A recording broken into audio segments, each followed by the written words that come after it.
This is J.A.C. and this is the Fan View Podcast. You better watch it right now.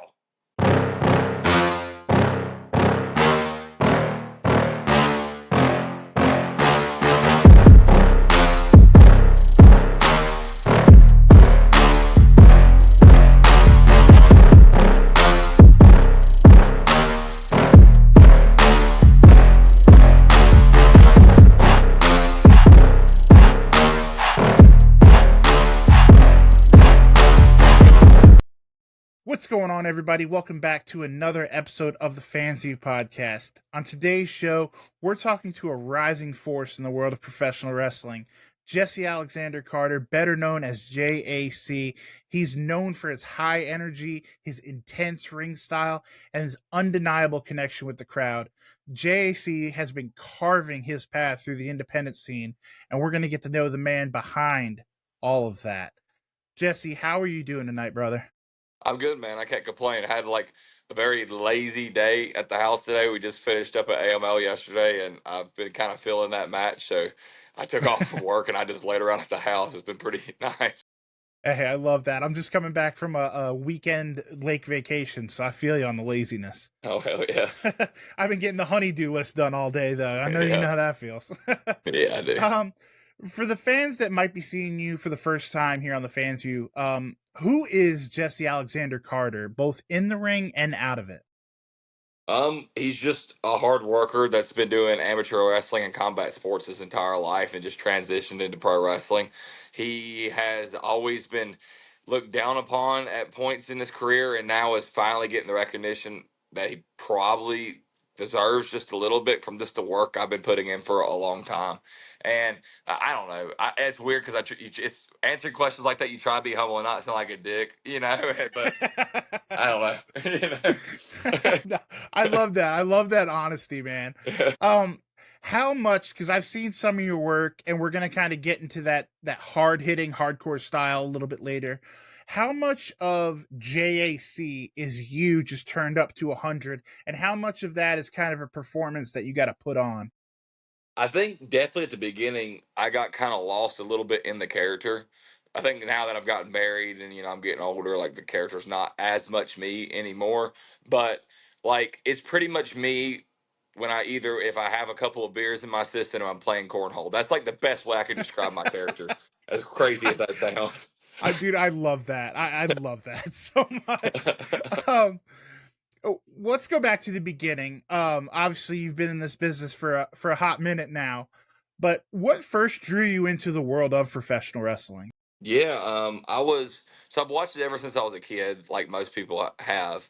But I was 2021, I was still fighting MMA, and I had done like a 55-pound weight cut, and I got pancreatitis. And the girl I was dating at the time, her sister's boyfriend was a wrestler. His name was Mason Matthews, and he was training at the AML Pro Wrestling Training Center.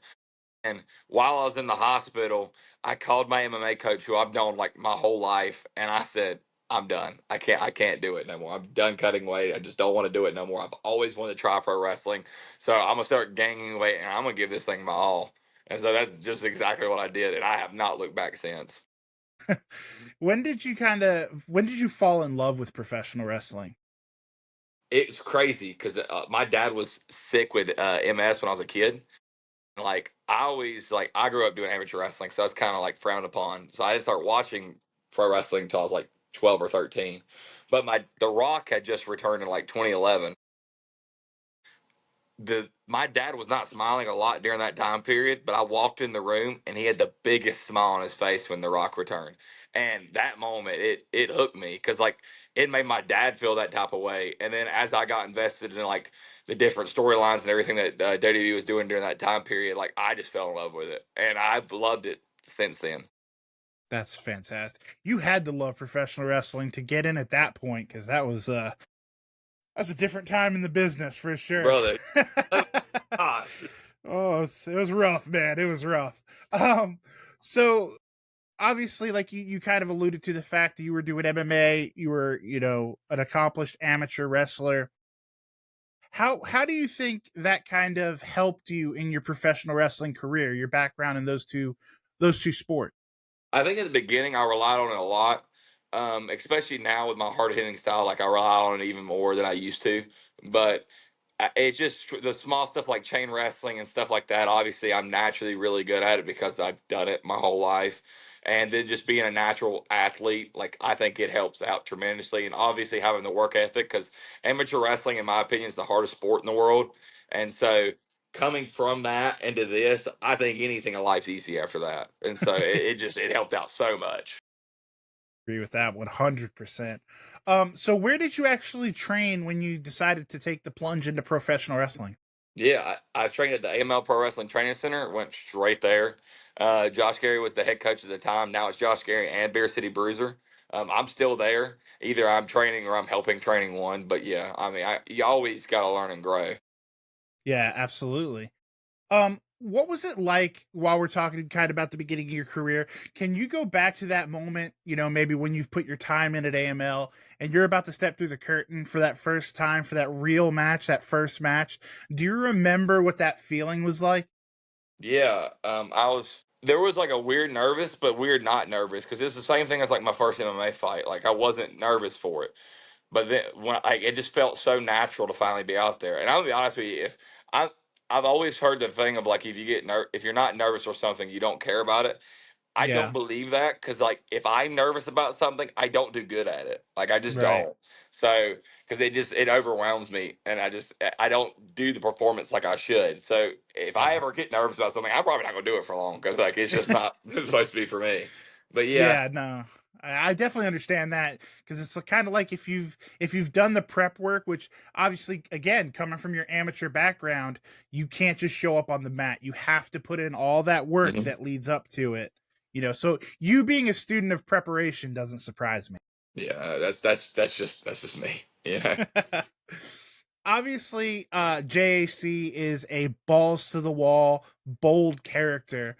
To peel back the curtain a little bit, what do you kind of enjoy the most? Do you like being the hero? Do you like being the evil heel? What's your preference? At the big like for a while it was the heel like that there was that character I in my head could never be a baby face. Yeah, Recently I'm getting to be a baby face more and more. I all really started in Japan. I got to be a baby face. They just love me out there, and I was trying my damnedest to be a heel. They didn't care. They love me. So like I had to become a straight baby face there, and then now I'm getting to do it in a couple of companies in the states. And I don't know. I like them both because the babyface thing now to me is just a challenge, and I like challenges because I've always been a heel since I started. So get to do that right. now is just awesome to me. So it's both. So I want to talk a little bit about that time in Japan. How did that opportunity come about, and what are some companies that you've worked for while overseas? Yeah, so me and Claire went down to West Coast Pro in California to try out for the Marvelous tryout, which to begin with, I wasn't going to try out. Only Claire was because I thought it's a woman's company mostly, and so I was like, Claire, I'm not doing that. She goes, no, guys try out for it. I said, Claire, that sounds crazy. Like she knows my dream was always to wrestle in Japan or fight MMA in Japan. That's always been a big goal of mine. Right. And so her and Bear City both like convinced me go do it, and so I went, and then I was lucky enough to be picked for the male. I won on the male end, and they it was all paid for. I got flown out for 3 months at the Marvelous Dojo. I got to work side by side with Shigusa Nagayo, which in my opinion is the greatest female wrestler of all time. If you ever get the chance to watch her matches and you haven't, you really should. She's just different. And so I worked with Marvelous the most because that was the company I was with. But I got to work with Pro Wrestling Noah, and I also got to work with one other company. I'm trying to think of the name. It was a very like it was a one off. It was fun. I hate that I don't know the name right now. But We're just gonna they'll dub kill. it over Yeah. afterwards.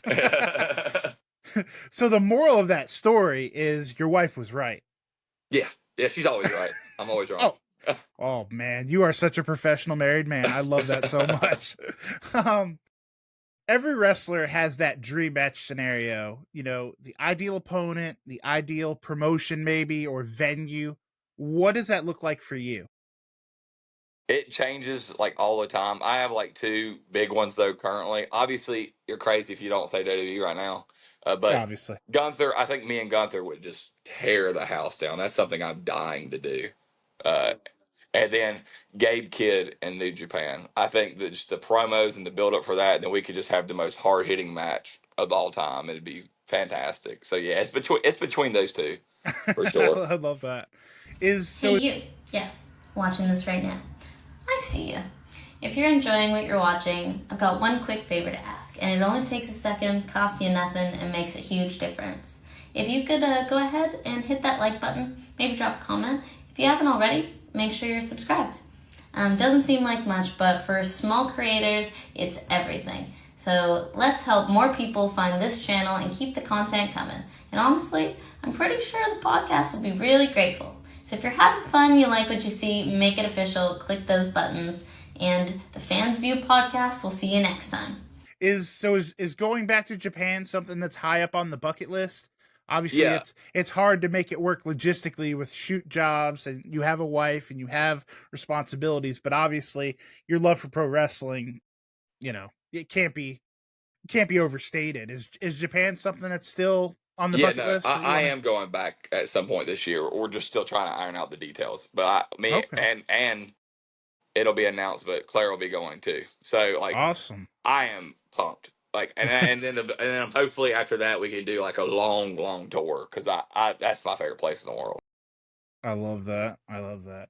Um, what's something about the wrestling world? Obviously, you've been all over the place, so you're a perfect guy to answer this.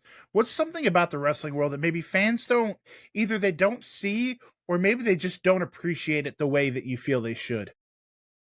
I think fans should just sit back sometimes and just enjoy what they're watching and let it happen. Because as human beings, we're critical of everything. And instead of like sitting back and like watching, maybe we got like a year long story we're trying to do, and you're gonna sit there and you're gonna criticize it when we're only like 1/4 of the way in there. Like you have your right to your opinion, don't get me wrong, but like maybe just sit back. Like we're getting to what you want. Just let us get there. Like relax. We're in the age of like Instagram and social media and everything like that. Everybody wants stuff now.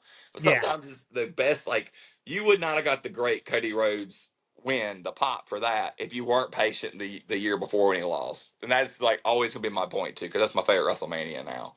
So it's yeah. like you can just be patient. Yeah, that's the biggest Agreed. thing. Agreed. It's the instant gratification that we're just have hammered into our brains these days. Yeah. Um and to kind of piggyback off that a little bit as far as, fans kind of just like taking a step back and relax a little, how do you balance that grind of professional wrestling, especially at the independent level? How do you take care of not only your physical health, but more importantly, your mental health when, you and Claire are making those 8 and 10 hour drives to work, an independent show? I would say we handling it about now a lot better than we used to. The biggest thing is we have to during the week take time to do dates and stuff like that, especially because we're Yeah. married, because Yeah. that can really like affect a marriage quick if all you ever are doing together is work. Because we work 12 to 13 hours in our shoot job, then we have to go work out, then we go to wrestling training just to go on the weekends and be in a different show 3 days, 4 days of the week. So Yeah. it's just you have to find those small times that to spend time with people you love and care about. You just got to be the superhero because like it's a grind, but like I think it's worth it. It's my favorite thing in the world to do. You know, Yeah, absolutely. And here's where we're going to really get you put over strong in the house. What is the best part of being married to a professional wrestler? her driving. Someone, so I've dated because I met her when she was like her first year, but I had already been in wrestling for about a year at that point. I had dated a couple people during that time period before her, and I'm gonna be honest with you, they just don't get it. They don't understand the Yes. time and the commitment it takes, and she does. She understands everything because she's doing it with me. Plus, like she's at a lot of shows with me too, so I'm always with her, and we work the same job together. So if there's ever that feeling of like loneliness, never that. There's just times we probably want to be away from each other because we're around each other for too long. That'd be like the Absolutely. only thing. But yeah, that's it. Absolutely. Something fun I love to ask guests is about fan interaction. Obviously, again, you've worked all over, whether it be positive, negative, or just batshit crazy. Because obviously, you work in the Carolinas a lot, and the Carolina wrestling fans, be it South or North, they're interesting from time to time. Do you have any fan interactions that just kind of really stick out in your head? It's always the old like grandmas. Like they'll heckle the hell out of you. They get so invested into everything. And I love Yes. it, but like they're the easiest one to like yell and get mad. And if you yell at a kid, they're madder than anything in the world. So yeah, they're the best. So I love that. I see that all the time when I'm like shooting a wrestling show or whatever. Like, you're not kidding. Those old ladies, they get in it, boy. And you can't do I anything about it. I had one try to like smack me one time, like try to jump in the car Yeah. on to smack me. I'm like, lady, calm down. Nah, no gas, no brakes, all gas, no Yeah. brakes. When you're not wrestling, obviously this is the Fans View podcast, so I have to pose the question: what are you a fan of away from the business? I'm big like I'm a movie nerd. So like I want to go see that new God, I don't even know what it's called. Some like horror vampire movie that's out right now that I want to see, and then I'm going to go see Thunderbolts this week too. So I'm gonna be at the theater twice this week. But yeah, that's like my thing. As I love movies, I watched like 3 today. Yeah, I'm just anything too. Like I like serious movies. I like because I just got done watching Magazine Dreams, which that was incredible character study. So like you get me into any movie, I'll sit down and just watch it, bad, good, and then I'm a hypocrite 'cause then I critique the hell out of those. So That's all right, folks. Do as he says, not as he does. That's okay. exactly. um, One of the most important questions I think I could ask that I love to pose to every guest is, what does the term success mean to you? And that can be wrestling related or more so just life related. What do you deem success?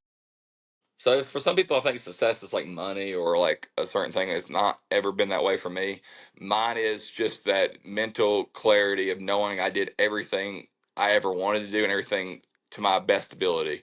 Um, Obviously, I have goals, and so far I've accomplished a lot of those goals. But I have more goals, and I think if I accomplish at least 10 more of them, like that's success to me. But the biggest success to me in wrestling is walking down and either a Wrestle Kingdom or WrestleMania. Like that's like the two biggest goals I have because I've got to do Kirk and Hall and stuff like that now. So like now I'm looking at those because that's huge to me. Yeah, I love that. So here at the Fans View podcast, I love to do this segment called the Fan's Eye View. Basically, I'm going to find a picture of you somewhere on the internet, or I'm going to peruse your Instagram, and I'm going to get you to tell me the story behind it. Yours might be the most intense photo I've ever I asked love it. about. So I definitely want to hear the story behind it. It's not the greatest quality, it's a little grainy, but you get the general idea. What is going on here? Yeah, so this past year back in January, AML did War Games, and just before this picture, I probably got hit with that thing in the stomach and in the back like 3 times, and my back was all bloody and my stomach was cut up to hell. But yeah, I'm just digging that thing into Billy Brash's skull as much as I physically can because like I'm trying to win, I can't lose. So yeah, that's exactly what's going on there. Then later in that match, I will try to do a superplex to Beer City on a table that does not break, and I will be hurt for a good bit after that, and start having to go to the chiropractor because of that match. So yeah, That I've noticed looking through some of your work and looking through your Instagram, like you have had a lot of experience with those hardcore borderline death match, style matches. Is that something that you enjoy, or is that just something when the money's right, let's do it? I enjoy them like weirdly. I don't like that I enjoy them so much. I've never had to do a straight up just no. I have done a death match. That's a lie, but like I don't know. I'm a big like Mick Foley fan, so like Yeah. that helps none, And like I always want to like we'll be in the back. I'm like, let's do thumbtacks, let's do barbed wire, like that'll be cool. And then like I'll regret it like the next day when I'm all scarred up. But yeah, I don't know. I love it. So Has there been a time, because I know obviously AML is your home promotion, and I know with Brian and Tracy, they try to pull it back a little bit and be somewhat fan friendly. Mhm. Has there been a spot or like a deathmatch style spot that you've tried to pull out and they're like, yeah, we're not doing that? They've been pretty like yes on everything. Like I brought a table that was wrapped in barbed wire for we did a dog collar match against the Dawsons. And I brought a table that just wrapped in barbed wire. I said, "Hey, I'm a superplex Zane, or he can superplex me through it one. Is that Either cool?" way. Brian's like, I guess. So I guess my to wrap this portion up is obviously last week during WrestleMania weekend, Sabu had his final match against Joey Janela, a no ropes, barbed wire, just shit show. Is that something that you'd entertain if ever presented with that opportunity, or is even that too much for J.A.C.? Now I want to do an exploding barbed wire one. So like You sick fuck, I love I it. want to do it in Okay. Japan too. Like that's a big goal of mine. I tried actually I had two Shigusa. I was trying to pitch it while I was there last time.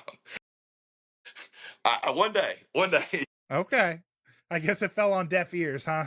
Yeah, she just looked at me and judged me a little bit. It's all good. I love that so much. Jesse, this has been so much fun, man. What's next for J.A.C? Do you have any upcoming shows or projects that you could talk about or want to plug? Yeah, AML's coming up May the 25th. We're back in Winston-Salem, my hometown, where I live. So obviously show up for that. I'll be going back to Japan soon. So all my Japanese fans be looking out for me then and seeing the post for that. And yeah, I'll at JC on Instagram, TikTok, Twitter. If you try to add me on Facebook, I won't add you back because that is I my know. personal shit. I Yeah. know. And you took it right out of my mouth. I was going to ask you where fans can follow your journey and support you. Do you have like a big cartel or pro wrestling tees or anything like that?